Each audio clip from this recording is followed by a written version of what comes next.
I want to spill the tea on definitive agreements in M&A transactions. The definitive agreements, are the main event. That's what we're really working through when we work on an M&A transaction. So I'm really happy to be joined here today by my friend and colleague, Caitlin Hartzell, who's an expert in M&A. And Caitlin, I really appreciate your joining me.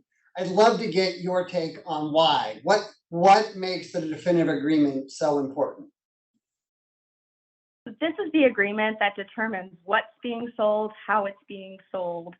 So we have definitive agreements that sell assets, we have them that sell stock, they could be a merger, but this is what decides what's actually being sold, who's getting paid, how they're getting paid, what their liabilities are. So this is the agreement that once this is signed, you can have a sale. So until you have the definitive agreement, you just have a negotiation. But once you have that, you have something binding that can actually cause the sale to happen. So how is it different from, say, a letter of intent?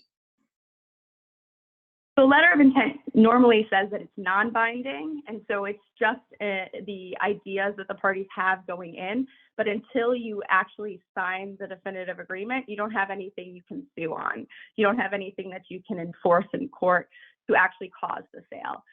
The definitive agreement can either have the closing happen at the time that it's signed, so the parties sign it, and at the same time that they sign it, the sale actually happens, or it can be signed and then the parties have agreed what needs to happen in order for the sale to actually go through. So do they need to get approvals from the customers?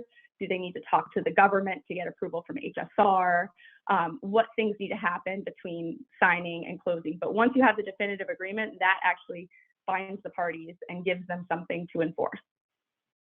That's great. So definitive agreements are actually very complex agreements, often running hundreds of pages. And as a result, we'll do some videos in the future breaking apart the different components to a purchase agreement. But Caitlin, thanks again for coming on with this high-level overview.